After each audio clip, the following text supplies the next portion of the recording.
Hey Jessica, meinst du, wir können mehr als nur Freunde sein? Ey, sorry, ich mag dich wirklich, aber nicht auf diese Weise. Das war ja so klar, dass ich wieder gefriendzoned werde. Hä, wir waren doch von Anfang an Freunde. Ich hab dir die Tür aufgehalten. Ich war immer nett zu dir, hab all deine Insta-Bilder geliked. Und du, war klar, dass das wieder mir passiert. Ihr Frauen seid alle gleich, steht immer nur auf die Arschlöcher.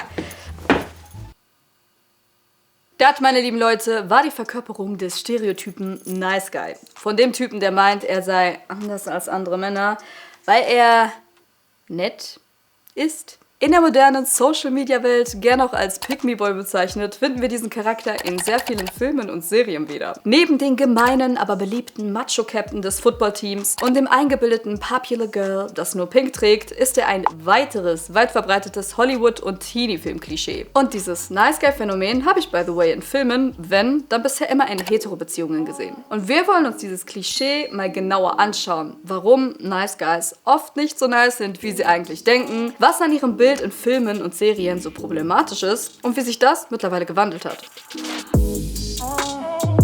Der Nice Guy, aka Pick Me Boy, wird sich wahrscheinlich sehr gut mit dem Pick Me Girl verstehen. Über sie haben wir schon in dieser Folge hier gesprochen. Denn was beide gemeinsam haben, sie müssen permanent betonen, wie anders sie doch sind. Daher auch das Pick Me, also nimm mich, weil ich anders bin. Nimm mich. Ich wurde sehr sexuell, sehr schnell. Aurora, bitte, halt dich zurück.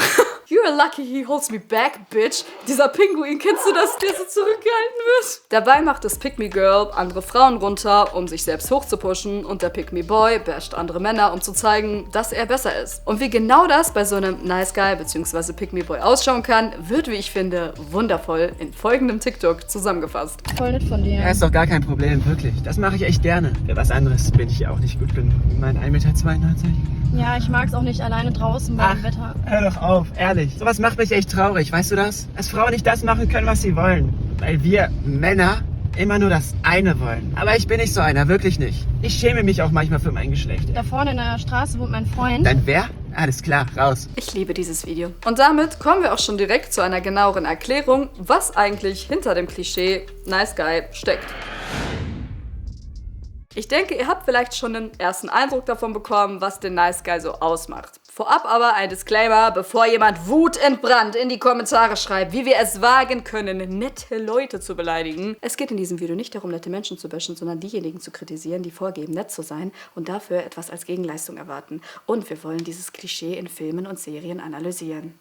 Denn wie zum Beispiel auch Theresa Parker, die Leiterin der Media Relations und Communication von Women's Aid, erklärt, ist es wichtig, darüber zu reden, was wir im Fernsehen sehen und problematisches Verhalten auch als solches zu benennen, weil uns das ja helfen kann, ungesunde Beziehungen im echten Leben zu erkennen. In Filmen und Serien ist der Nice Guy quasi das Gegenteil des Playboys, der sehr dominant auftritt und öfter auch mal Bindungsprobleme hat. Wie der sich in Beziehungen so verhält, haben wir uns, by the way, in diesem Video hier angeguckt. Nice Guys stehen oft im Schatten dieser Typen, sind nicht so selbstbewusst und werden von Frauen auch nicht so wirklich wahrgenommen. Der Nice Guy meint, überhaupt nicht so zu sein wie diese Typen, die nur das eine wollen, denn er ist ein Outsider. Der hoffnungslose Romantiker, der Frau seiner Träume hinterherrennt, sich entweder gar nicht traut, sie anzusprechen oder sie mit großen romantischen Gesten für sich gewinnen will. Bei so älteren Klassikern und Feelgood-Serien denke ich da vor allem an Ross aus Friends, Ted aus How I Met Your Mother oder Leonard aus Big Bang Theory. Haut mal gerne in die Kommentare rein, welche Nice Guys euch sonst noch so einfallen. Oft befinden sich diese Typen sehr lang in der sogenannten Friendzone. Warum dieser Begriff problematisch ist, dazu komme ich später nochmal. Eigentlich sollten uns diese süßen, etwas unsichereren, tollpatschigen, quirky Typen sympathisch sein und uns ans Herz wachsen. Aber gerade weil sie so dargestellt werden, fällt manchmal ein bisschen unterm Tisch, dass sie oft gar nicht so süß sind. Generell wird auch vom Nice Guys Syndrom gesprochen. Damit sind die Guys gemeint, die denken, dass sie einen Anspruch auf eine Beziehung oder sonstige Dinge haben, einfach nur, weil sie nett sind. Und sie sind auch nur so nett, weil sie im Gegenzug eben was dafür erwarten. Das Problem dabei ist, dass sie deswegen meinen, etwas Besonderes zu sein. Anders als andere Männer. Aber einfach nur nett zu sein,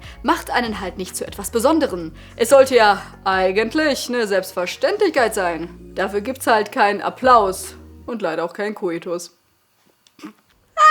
Das ist super geschrieben. Ich bin Ja, stolz ne? auf dich. Danke.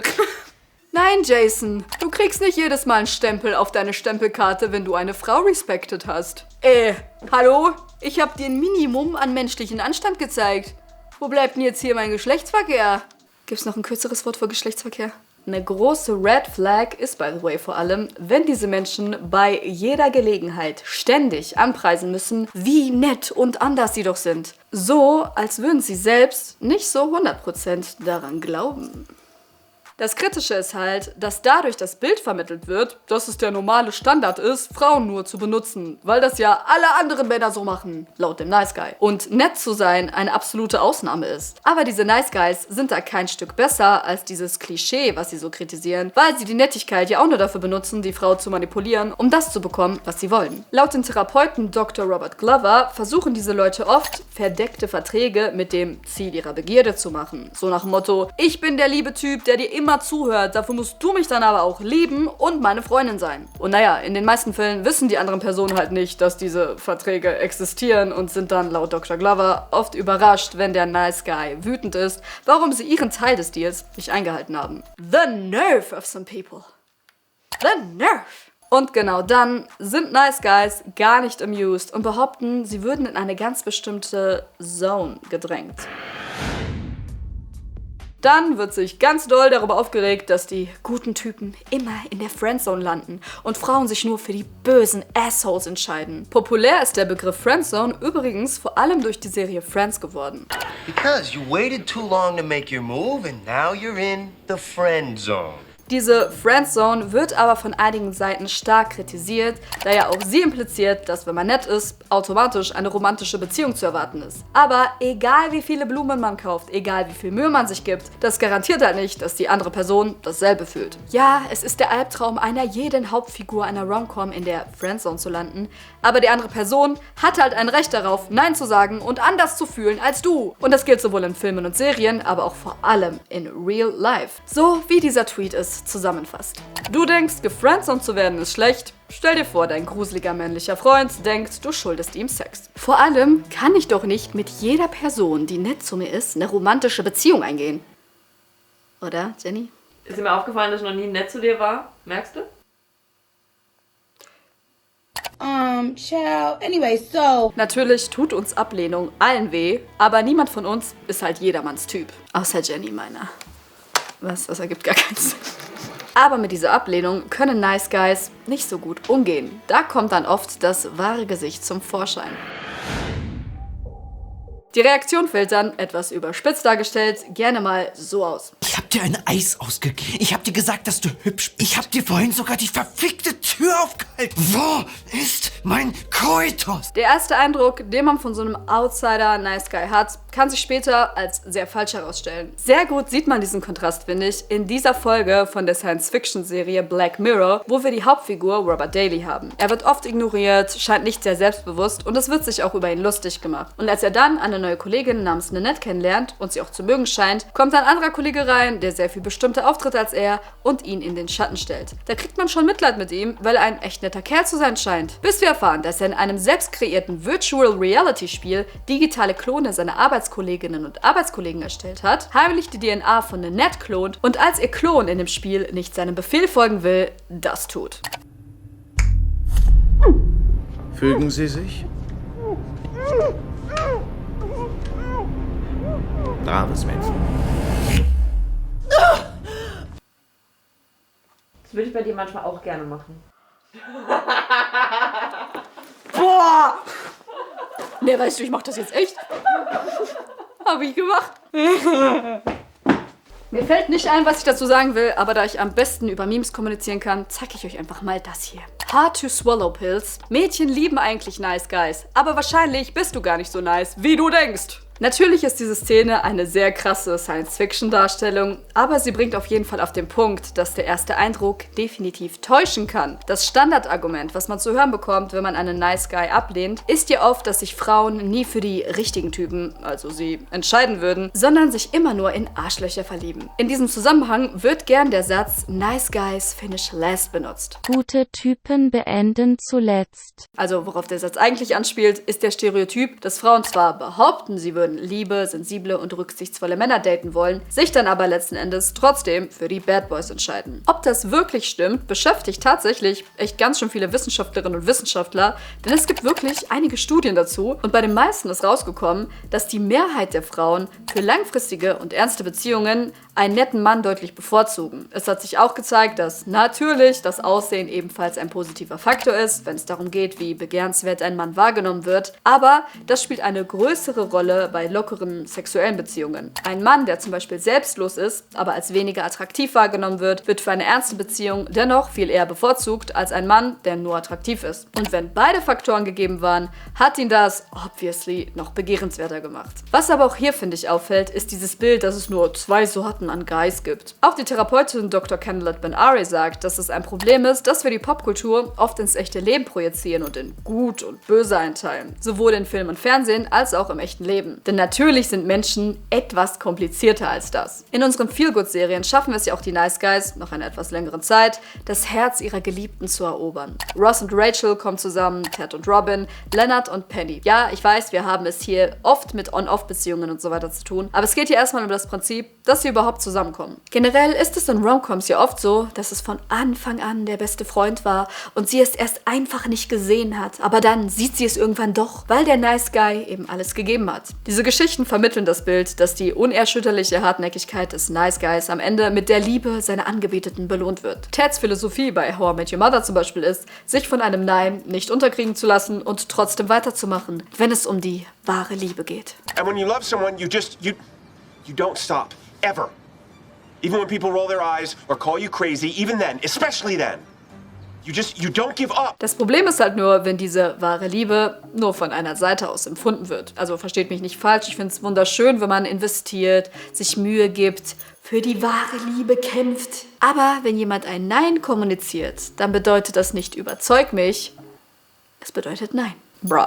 Eine Sache, die unter anderem dazu beiträgt, ist, dass diese Charaktere in den Serien die Frau, in die sie sich verliebt haben, auf einen Podest stellen, sich eine bestimmte Version von ihr in ihrem Kopf kreieren und ihre Fantasie auf sie projizieren. Und das, ohne sie wirklich so richtig kennengelernt zu haben. Wenn sie dann zum Beispiel, wie Ross und Rachel bei Friends, eine Weile zusammen waren, bricht dieses perfekte Bild auch gern mal. Ross wird beispielsweise sehr eifersüchtig, als Rachel erfolgreich in ihrer Karriere wird und dort einen männlichen Arbeitskollegen hat, von dem sich Ross bedroht fühlt. Er beginnt dann mit sehr übertriebenen Gesten, basically sein Revier zu markieren. Was bitte ist denn das? Das ist von Ross, ein Liebeskäfer. Wow, da will aber jemand allen Leuten zeigen, dass du einen Freund hast, was? Ich bitte dich, Ross, das war doch ganz offensichtlich. Du hast dein Territorium markiert. Du hättest von mir aus ebenso gut hereinkommen können, um auf meinen Schreibtisch zu pinkeln, mein lieber Freund. Und ab da geht die Beziehung der beiden auch erstmal sehr schnell in die Brüche. Dass das Verhalten von Ross absolut grenzüberschreitend war, nimmt man zwar wahr, aber irgendwie wirkt es in dem Kontext der Serie trotzdem lustig. Vor allem, wenn da permanent diese Lacher kommen, so haha, grenzüberschreitend, haha, ich bin besitzergreifend, lol. Und dass so problematisches Verhalten von Nice Guys oft sehr harmlos wirkt, ist kein Zufall. Die Art und Weise, wie die Nice Guys in Filmen und Serien so dargestellt werden, spielt bei dem Ganzen nämlich eine sehr wichtige Rolle. Am Beispiel von Big Bang Theory wird das in diesem Video hier sehr gut zusammengefasst. Dort heißt es, dass in der Serie unsere 4 Hauptcharaktere das Klischee der Geeks und Nerds erfüllen. Sie haben nicht die typischen Eigenschaften der männlichen Hauptrollen in Hollywood-Filmen. Sie sind nicht sehr selbstsicher, nicht normschön und nicht athletisch. Sie werden als peinlich und weird dargestellt, aber auch gleichzeitig liebenswert. Und gerade wegen dieser Liebenswürdigkeit kommen sie super oft mit sehr problematischem Verhalten davon. Howard wird beispielsweise als der gruselige Perversling mit dem Herz aus Gold eingeordnet. In den ersten Staffeln stalkt er Frauen, er belästigt und objektifiziert sie. Da ist das Haus, ich habe Amerikas Topmodels gefunden. Ganz sicher? Da auf dem Dach an Nice und Giselle beim Sonnenbaden. Die Europäerin, geil. Ein Kumpel bei der Luftabwehr hat eine Spionagedrohne drüber fliegen lassen. Wir folgen Mrs. Wolowitz. In dem Beispiel begeht er ja sogar eine Straftat. Er ist oft hinterhältig, manipulativ und versucht Frauen auszutricksen, damit sie mit ihm schlafen. Und die Art, wie das dargestellt wird, macht es erst so richtig tricky. Denn dieses problematische Verhalten in Kombination mit seiner süßen, verpeilten Outsider-Nice-Guys-Art sorgt dafür, dass man es nicht so richtig ernst nimmt. Denn er und seine anderen 3 Kollegen passen nicht in dieses typische Bad-Boy-Macho-Bild und deswegen wirkt es völlig absurd, ihnen aber bei genau diesem Verhalten zuzuschauen, weil es absolut nicht zusammenpasst. Es wird sich also auch über Männer lustig gemacht, die nicht traditionell männlich genug sind, um dieses Verhalten überzeugend rüberzubringen. Und dadurch wird der Sexismus, der von Männern kommt, die nicht dem Macho-Stereotyp entsprechen, runtergespielt. Es wirkt irgendwie erbärmlich, nicht sehr bedrohlich, so als wäre es kein großes Ding. Aber das ist es auch dann. Wie es in diesem Artikel von Mashable heißt, was kann ein socially awkward Nerd wirklich tun? Die Antwort lautet, wie wir jetzt wissen, sehr viel. Und das wird besonders in aktuelleren Serien und Filmen kritisch hinterfragt. Mittlerweile sehe ich immer mehr Geschichten, in denen Nice Guys ganz bewusst hinterfragt und in einem anderen Licht gesehen werden. Ein Beispiel, wo das meiner Meinung nach richtig gut gelingt, ist die Serie You. Hier ist die Hauptfigur Joe, aus dessen Perspektive die Serie erzählt wird, ja der festen Überzeugung, einer von den Guten zu sein. Nicht so klug ist zum Beispiel, wenn du dein Handy nicht sicherst und du dich in Typen wie Benji verliebst. Du weißt es eigentlich besser, aber du kannst nicht aufhören. Naja, weil eben jeder irgendjemanden braucht. Du brauchst jemanden, der dich rettet. Ich kann dir helfen, Beck. Lass mich dir helfen. Aber es wird sehr schnell deutlich, dass er literally Menschen entführt und tötet und dabei aber immer noch glaubt, ein guter Kerl zu sein, der die Frau, die er liebt, beschützt. Dabei braucht sie ganz dringend Schutz vor ihm. Don't get me wrong, natürlich will die Serie nicht sagen, ja, alle Nice Guys sind Mörder, aber es stellt sie halt in Frage, wenn sie sich selber für super nett halten. Wo das Nice Guy Syndrome auch super aufgedeckt wird, ist in dem Film Promising Young Woman. Die Hauptfigur Cassie geht regelmäßig in Bars und Clubs und tut dort so, als wäre sie extrem betrunken. Dann kommt immer ein Typ zu ihr, der sich für einen Nice Guy hält und ihr seine Hilfe anbietet und sie mit zu sich nach Hause bringen will. Ich will nur sehen, ob es ihr gut geht. Nein, natürlich. Alles okay? Ich kann dich mitnehmen. Na los. Dort wollen diese Nice Guys die Situation dann ausnutzen, dass sie dem Anschein nach super betrunken und kaum bei sich ist. Warte. Was tust du? Ist schon okay, bist du sicher? Wirklich? Ist schon gut. Dir passiert nichts. Was tust du da? In diesen Momenten gibt sie dann preis, dass sie gar nicht betrunken ist. Der Schock ist dann immer sehr groß. Ich sagte, ich will nach Hause. Scheiße, verflucht. Wow. Ich dachte, du wärst... Betrunken? Ja. Total betrunken? Scheiße. Tja, bin ich nicht. Aber das ist doch gut, oder nicht? Ich glaube, du solltest jetzt gehen. Oh. Jetzt willst du, dass ich gehe? Ich bin ein netter Kerl. Ach, echt? Was Cassie hier also schafft, sie gibt diesen Typen einen knallharten Blick in den Spiegel. Die Regisseurin Emerald Fennell hat in einem Interview dazu gesagt, dass es ihr vor allem darum ging zu zeigen, was passiert, wenn gute Menschen erfahren, dass sie gar nicht gut sind. Sie hat hier für diese Rollen bewusst Schauspieler gecastet, die wir aus Komödien kennen, in denen sie lustige und nette Typen spielen. Damit löst sie das Klischee auf, dass nur böse, unbekannte Männer mit Maske in dunklen Gassen zu solchen Taten imstande sind. Und diese Linie zwischen klar gut und klar böse verwischt. Also ich weiß ja nicht, wie es euch geht, aber ich finde es echt mega krass, wie sich das Bild des Nice Guys in Filmen und Serien so gewandelt hat und auch kritisch hinterfragt wird. Es zeigt einfach, dass problematisches Verhalten, egal ob vom Captain des Footballteams oder vom Nerd aus dem Roboterclub, problematisch bleibt. Und dass Nettsein weder etwas Besonderes sein sollte, noch einem den Anspruch auf eine Beziehung gibt. Generell habe ich persönlich oft die Erfahrung gemacht, dass wenn Menschen verdächtig übertrieben nett sind, dass da nicht selten ein verdecktes Interesse hintersteckt. Mich würde mal interessieren, was ihr so für Erfahrungen mit dem Thema bzw. mit Nice Guys gemacht habt. Schreibt's mal bitte in die Kommentare. Hier spreche ich darüber, wie toxische Beziehungen in Filmen romantisiert werden und hier redet Valeria über den Male Gaze. Geil, dass ihr eingeschaltet habt. Ihr wisst, abonnieren und Glocke anmachen wären jetzt wieder nice. Wenn ihr mehr Bock auf solche Videos habt, nächste Woche wieder hier, selbe Zeit, selber Ort. Guten Abend und gute Nacht.